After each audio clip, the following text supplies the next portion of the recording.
Hey everyone, a very warm welcome on IDOM Scientific.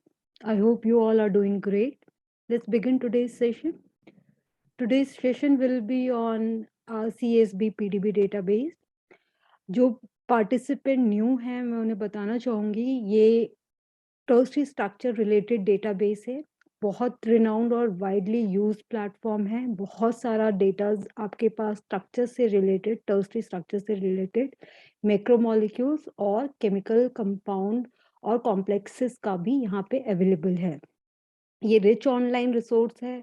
Public के लिए ये educational applications के लिए और यूजर्स के लिए फ्रीली अवेलेबल है। So PDB RCSB PDB collaboration के थ्रू ये क्यूरेट करके डेटा स्ट्रक्चर्स का एनोटेट करके पब्लिक डोमेन में प्रोवाइड करते हैं। साइंटिफिक कम्युनिटी जो biology, life sciences, structure biology या computational biology, chemist, pharmacology, biomedicine related work कर रहे हैं या मॉलिक्यूलर इंटरैक्शंस कर रहे हैं सेलुलर मैकेनिज्म को अंडरस्टैंड करने के लिए, वो सभी लोग जो प्रोटीन बायोकेमिस्ट्री या स्ट्रक्चर फंक्शन बेसिस के हिसाब से सेलुलर मैकेनिज्म को समझना चाहते हैं। आप सबको पता है स्ट्रक्चर्स का डेटा बहुत इंपॉर्टेंट होता है इस पर्पस के लिए। सो ये डेटाज यहाँ पे अवेलेबल है। सो अगर आपको वैलिडेटेड न्यूक्लिक एसिड का, प्रोटीन का या किसी केमिकल कंपाउंड का डेटा चाहिए स्ट्रक्चर्स का, सो आप यहाँ से ले सकते हैं। केमिकल्स के लिए हम आने वाले वीडियोस में आपको एक सीरीज स्टार्ट करेंगे जहाँ पे आपको और भी डेटाबेसेस दिखाएंगे। अगर आप केमिकल और फाइटोकेमिकल या other metabolites related data, structures related चाहते हैं तो वहाँ से आप ले सकते हैं। यहाँ पे अगर देखेंगे तो मैंने पीडीबी डेटाबेस से आपके लिए एक पीडीबी विजुअलाइज करी है जो कि HER2 प्रोटीन की है और यहाँ पे न्यूक्लिक एसिड का भी डेटा है। सो ये पीडीबी कोड जो है ये आरएनए एप्टामर के लिए है। सो आरएनए और प्रोटीन यहाँ दोनों अवेलेबल है। जो बिगनर पार्टिसिपेंट न्यू है और फर्स्ट टाइम इसे यूज कर रहे हैं, आप इस यूआरएल पे जाके इस पेज तक आइए। पहले सर्च प्लेटफॉर्म पे आप अपना कीवर्ड मैक्रोमोलिक्यूल का या जिस भी टॉपिक पे आप काम करना चाह रहे हैं, जीन, प्रोटीन, उनका नाम टाइप कीजिए। और अगर केमिकल का अवेलेबल है, क्योंकि यहाँ पे ड्रग का डेटाज भी अवेलेबल है, सो आप वो टाइप कीजिए और सर्च बटन दबाइए।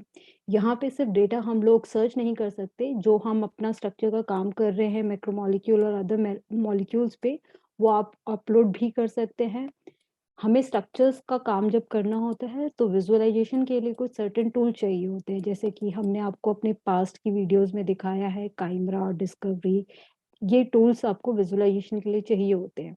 मगर बेस्ट पार्ट यहाँ पे ये है कि अगर आप इंटरनेट आपके पास है तो आप डायरेक्टली यहाँ पे भी अपने मॉलिक्यूल्स को विजुअलाइज भी कर सकते हैं, एनालाइज एंड मैनिपुलेट भी कर सकते हैं, एंड फाइल्स को आप फाइनली डाउनलोड करके अपने वर्क में यूज भी कर सकते हैं। ओके, सो आप एक बार इस पेज पे आइए। आप या तो प्रैक्टिस के लिए अगर आपको अपने मैक्रोमोलिक्यूल या मॉलिक्यूल का पीडीबी पता है, सो आप वो टाइप कीजिए। अदरवाइज आप सर्च नेम वाइज कर सकते हैं। उसे मिनिमाइज करने के लिए अगर आपका सैंपल आप सर्च करना चाहते हैं होमोसेपियन या किसी पर्टिकुलर ऑर्गेनिज्म पे, उस हिसाब से भी आप मिनिमाइज कर सकते हैं। अदरवाइज आप पीडीबी लिटरेचर से सर्च करके अपने मॉलिक्यूल का ईदर नेम और ये 4 लेटर कोड के हिसाब से आप कर सकते हैं। जैसे कि अभी मैंने बीटा सेक्रेटेज प्रोटीन का सर्च किया है। सो आप देखिए इस तरीके से स्ट्रक्चर्स और सारा इंफॉर्मेशन इस पेज पे आया है। अगर आप इस फाइल्स को डाउनलोड करना चाहते हैं तो आप यहाँ पे जा सकते हैं। डाउनलोड करने के लिए आप यहाँ से पीडीबी फाइल फॉर्मेट डाउनलोड कर लीजिए। पीडीबी को आपको विजुअलाइज करने के लिए ईदर अगर आप यहाँ पे विजुअलाइज करना चाहते हैं आप कर सकते हैं, बट आपको इंटरनेट चाहिए। अगर आप इन फाइल्स को बाद में यूज करना चाहते हैं अपनी डॉकिंग या अदर स्टडीज के लिए, तो आप काइमरा, रेसमोल, जेमोल, पाइमोल, इनमें से कोई भी प्लेटफॉर्म या डिस्कवरी स्टूडियो यूज कर सकते हैं। स्ट्रक्चर का विजुअलाइजेशन अगर आप देखना चाहते हैं, आप इस बायोलॉजिकल असेंबली में देख सकते हैं। इसके अलावा भी यहाँ पे बहुत सारे और भी फीचर्स है जो हमें एनोटेशन, सीक्वेंस और स्ट्रक्चर का इंफॉर्मेशन यहाँ पे आपको प्रोवाइड करेगा। अगर आपकी मैक्रोमोलिक्यूल में कोई लिगेंड है तो वो इंफॉर्मेशन भी यहाँ पे हमें मिल जाएगी। लाइक आप अगर यहाँ देखेंगे ये प्रोटीन बीटा सेक्रेटेज का है, यहाँ पे आप एक लिगेंड को भी देख सकते हैं। ये सारी डिटेल्स की एनालिसिस आप लोग यहाँ से कर सकते हैं। 3D का, एनोटेशंस का, सीक्वेंस का और लिगेंड के इंटरैक्शंस वगैरह का। पेपर किसने पब्लिश किया है वो डिटेल्स आपको यहाँ से मिल जाएगा, क्योंकि डेटा स्ट्रक्चर्स का है, सो स्ट्रक्चर का डेटा किस मेथड से आया है, इधर एक्स-रे क्रिस्टलोग्राफी से, एनएमआर से, होमोलॉजी से में किस ग्रुप ने किया है और उनका वैलिडेशन हुआ है या नहीं, ये इन्फॉर्मेशन आपको यहाँ से मिल जाएगा। और किस ऑर्गेनिज्म का है, किस एक्सप्रेशन सिस्टम में इन प्रोटीन को प्यूरिफाई किया गया है, ये सारा डिटेल यहाँ मेंशन है।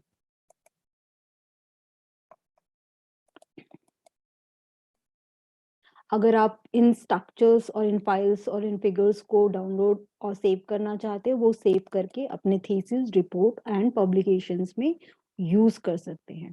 ओके, काम और प्रोजेक्ट स्टार्ट करने से पहले आई वुड ऑलवेज सजेस्ट कि इस पेज को स्क्रॉल डाउन करिएगा, तो आपको जिन ऑथर का ये पब्लिकेशंस है, जिस मेथड से उन लोगों ने ये आईडी और इस प्रोटीन को, मैक्रोमोलेक्यूल को स्टडी किया है, उसको के बारे में पूरा पब्लिकेशन, पबमेड का डिटेल आपको यहाँ मिल जाएगा। क्योंकि आप जानते हैं, अगर आप बायोलॉजी बैकग्राउंड से हैं, प्रोटीन मैक्रोमोलेक्यूल है, similarly nucleic acid, DNA, RNA भी। सो जब हम एनएमआर, एक्स-रे क्रिस्टलोग्राफी कर रहे हैं, तो उनमें मल्टीपल चेन्स हैं।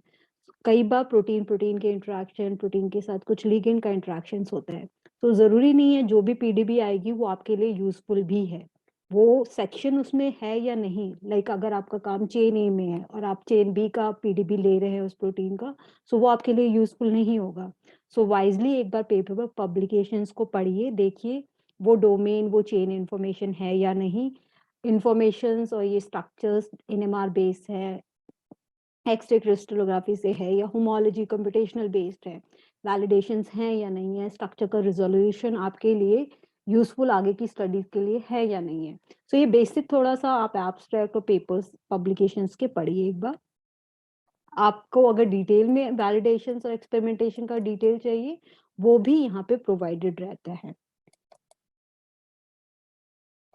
इनके अलावा आप अगर उसी पेज को स्क्रॉल करेंगे, तो यहाँ पे पूरा डिटेल आपके स्ट्रक्चर के बारे में रहेगा। जैसे अभी हमने इस प्रोटीन के बारे में, बीटा सेक्रेटेज के बारे में किया है, और जैसा कि मैंने आपको बताया कि बीटा सेक्रेटेज के साथ यहाँ लिगेंड भी अटैच्ड है। सो ये प्रोटीन है बीटा सेक्रेटेज, तो ये मैक्रोमोलेक्यूल है। लिगेंड आपका स्मॉल केमिकल कंपाउंड है, तो वो आपका माइक्रोमोलेक्यूल और लिगेंड है। ओके, सो यहाँ पे आप देखिए पूरा डिटेल है, आपके मॉलिक्यूल का नाम, चेन का इंफॉर्मेशन, सीक्वेंस लेंथ, किस ऑर्गेनिज्म का ये प्रोटीन है वो भी मेंशन है, प्रोटीन में कोई म्यूटेशन है या नहीं वो भी इम्पोर्टेंट डिटेल्स यहाँ पे है। इसके अलावा यूनिप्रोट का इंफॉर्मेशन, जो कि एक प्रोटीन का डेटाबेस है, जहाँ पे आपके पास प्रोटीन से रिलेटेड सारा इंफॉर्मेशन इस प्रोटीन का प्रोवाइडेड होता है। सो अगर आप इस प्रोटीन से रिलेटेड बीटा सेक्रेटेज का summary, publication, interaction, structure, domain, इस टाइप का कोई भी इंफॉर्मेशन चाहते हैं, just by clicking on this ID we can directly go to UniProt. So आप यूनिप्रोट में डायरेक्टली पहुंच के इसका डेटा ले सकते हैं। यूनिप्रोट में आपको यहाँ पे डोमेन का डेटा अवेलेबल हो जाएगा, प्रोटीन में कौन सी डोमेन्स हैं, यूनिप्रोट से आपको प्रोटीन की एनालिसिस, और वहाँ पे प्रोटीन की डोमेन, मोटिव्स और ये वाले इंफॉर्मेशंस के लिए ये और भी टूल्स के साथ इंटीग्रेटेड है। सो ये डिटेल आपको यहाँ प्रोवाइडेड है। Okay, like Pfam and all those things. क्योंकि जैसे मैंने आपको बताया, इस पीडीबी में लिगेंड भी अटैच्ड है। सो आप लिगेंड का इंटरेक्शंस अगर चेक करना चाहते हैं, तो आप इसे क्लिक करेंगे तो आप वहां पहुंच जाएंगे। इस तरीके से आपका डिस्प्ले का 3D कैनवस दिखता है कुछ तरीके से, जैसे मैंने आपको पहले काइमरा और डिस्कवरी वगैरह में भी दिखाया था। सो स्ट्रक्चर आपका यहाँ कैनवस 3D व्यू में दिख जाएगा, सीक्वेंस आपका सीक्वेंस पैनल में यहाँ पे दिख जाएगा। यहाँ पे आपके कुछ मेन्यू बार्स हैं जिनको आप यूज करते हुए जूम इन करना, पैनल को कंट्रोल करना, ये सारे टास्क कर सकते हैं। यहाँ कंट्रोल पैनल में आपको स्ट्रक्चर मैनिपुलेशंस और एडिशंस के लिए भी कुछ फीचर्स दिए गए हैं, जैसे कि आप स्ट्रक्चर का स्टडी, मेजरमेंट, कंपोनेंट का analysis, density, assembly symmetry, import and session को सुपर इम्पोज वगैरह करने जैसे टास्क कर सकते हैं। आप देखिए इस प्रोटीन का स्ट्रक्चर यहाँ पे आप व्यू कर सकते हैं, लिगेंड आप देख सकते हैं यहाँ पे अवेलेबल है। ओके, आप उसका जो मेनू बार था उसमें आप देख सकते हैं कैमरे को रीसेट करने के लिए आप ये बटन, स्क्रीनशॉट लेना चाहते हैं तो इस तरीके से, कंट्रोल पैनल को हाइड और शो करना चाहते हैं तो इनको यूज कर सकते हैं, एक्सपेंड करना है, सिलेक्ट करना है तो ये फीचर्स अवेलेबल है। अगर आप माउस को यूज करते हुए करना चाह रहे हैं तो लेफ्ट माउस से आप मूव कर सकते हैं और सेंट्रल जूम माउस से भी आप यूज कर सकते हैं। और अगर आप टच पैड यूज कर रहे हैं तो आप 2 फिंगर को यूज करते हुए ड्रैग भी कर सकते हैं। शिफ्ट प्लस लेफ्ट माउस को दबाएंगे एंड ड्रैग कर सकते हैं रोटेट करने के लिए। सो ये कुछ फीचर्स है, इनके साथ आप प्ले करते हुए किसी भी स्ट्रक्चर्स को यहाँ पे विजुअलाइज भी कर सकते हैं। सो यहाँ पे इसी प्रोटीन का बीटा सेक्रेटेज के साथ मैंने आपको दिखाया है, लिगेंड का पूरा डिटेल्स है यहाँ पे, आप देखिए। लिगेंड का रिप्रेजेंटेशन वगैरह अगर आप चेंज करना चाहते हैं वो आपके यहाँ से चेंज हो जाएंगे। अगर आपको इसका स्पिन मोड में देखना चाहते हैं कि पूरे प्रोटीन का इंटरेक्शन किस तरीके से हो रहा है, मैक्रोमोलेक्यूल कहाँ पे इंटरेक्शंस हो रहे हैं, पब्लिकेशंस के लिए अगर बैकग्राउंड चेंज करना चाहते हैं वो सारी चीजें भी यहाँ पे हो जाएंगी। So let's see one demo here. Okay, so यहाँ पे मैंने आपके लिए 2WZO को एक बार सर्च किया है। आप यहाँ अपने प्रोटीन के नाम से भी कर सकते हैं। उस टाइम आपको थोड़ा ध्यान देना होगा कि आपकी चेन का इंफॉर्मेशन ऑर्गेनिज्म का नेम है या नहीं। अदरवाइज आपने अगर लिटरेचर सर्च किया है पबमेड पे और आपके प्रोजेक्ट से रिलेटेड पीडीबी कोड अगर पता है तो आप डायरेक्ट करिए। ओके, सो यहाँ से आप अपने फाइल को सेव कर सकते हैं, पिक्चर्स को। ओके, यहाँ पे आपका पूरा डिटेल है प्रोटीन का, किस ऑर्गेनिज्म में है, किस मेथड से उसे सॉल्व किया गया है, जैसे कि इसे एक्स-रे क्रिस्टलोग्राफी से वैलिडेशंस का इंफॉर्मेशन, किसने इन्हें पब्लिश किया है वो डेटा भी यहाँ पे अवेलेबल है। सो आप ये डिटेल पढ़ सकते हैं। यहाँ पे आपका स्ट्रक्चर, म्यूटेशन, चेन का इंफॉर्मेशन है। यहाँ पे आपका पूरा यूनिप्रोट का और डोमेन का एनालिसिस यहाँ पे प्रोवाइडेड है। सो आप यहाँ देख सकते हैं। अगर आप 3D में जाएंगे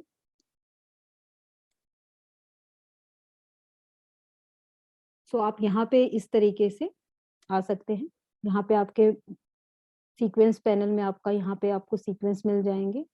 आप इसे ज़ूम इन, ज़ूम ऑन करना, रोटेट करना, ये सारे टास्क यहाँ से आप कर सकते हैं। ड्रैग करना, रोटेट करना। ओके, यहाँ से आप अपना अगर इसे स्पिन करना चाहते हैं, देखना चाहते हैं तो स्पिन करके भी देख सकते हैं। बैकग्राउंड अगर आप कोई पर्टिकुलर चेंज करना चाहते हैं आप वो भी चेंज कर सकते हैं। मोस्टली पब्लिकेशंस के लिए वो लोग वाइट कलर को ही प्रेफर करते हैं, सो हम लोग वाइट को ज्यादा रखते हैं क्योंकि डीपीआई वगैरह फिर आपका ठीक रहता है यहाँ पे। ओके, और इसके अलावा आप यहाँ पे ये सारी स्टडीज की कितना लिगेंड है, किस रिप्रेजेंटेशंस पे रखना है, बाकी जो आपको मैंने बताया था स्ट्रक्चर्स का एडिशन एंड मैनिपुलेशंस के लिए आप ये टूल पैनल को यूज कर सकते हैं। सो आई वुड सजेस्ट कि आप इन पैनल पे आइए, वर्क कीजिए और एक बार ट्राई कीजिए पीडीबीज को। अपने फर्दर काम के लिए अगर आप यूज करना चाहते हैं तो यहाँ से आप पीडीबी डाउनलोड कीजिए। अगर आपके सिस्टम में काइमरा या विजुअलाइजेशन का कोई भी टूल होगा तो वो ऑटोमेटिकली या तो सेव हो जाएगा या आप पहले सिस्टम में सेव कर लीजिए और फिर टूल के अपनी अपनी प्रेफरेंस के हिसाब से ओपन करके एक बार विजुअलाइज कर लीजिए। जैसे कि आप यहाँ देख सकते हैं, ये हमारा प्रोटीन मॉलिक्यूल है, यहाँ लिगेंड है, ये वाटर है, डिटेल्स आपका यहाँ पे है। सो आप इसे डॉकिंग के लिए, अपने एनालिसिस के लिए, अपने स्टडीज के अकॉर्डिंगली इसे यूज कर सकते हैं। ओके,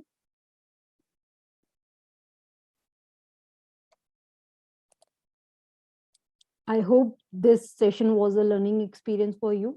अगर आप लोगों को ये वीडियोस पसंद आ रही हैं और अगर आपके कोई डाउट है तो प्लीज क्वेश्चन कमेंट सेक्शन में हमें मेंशन कीजिए।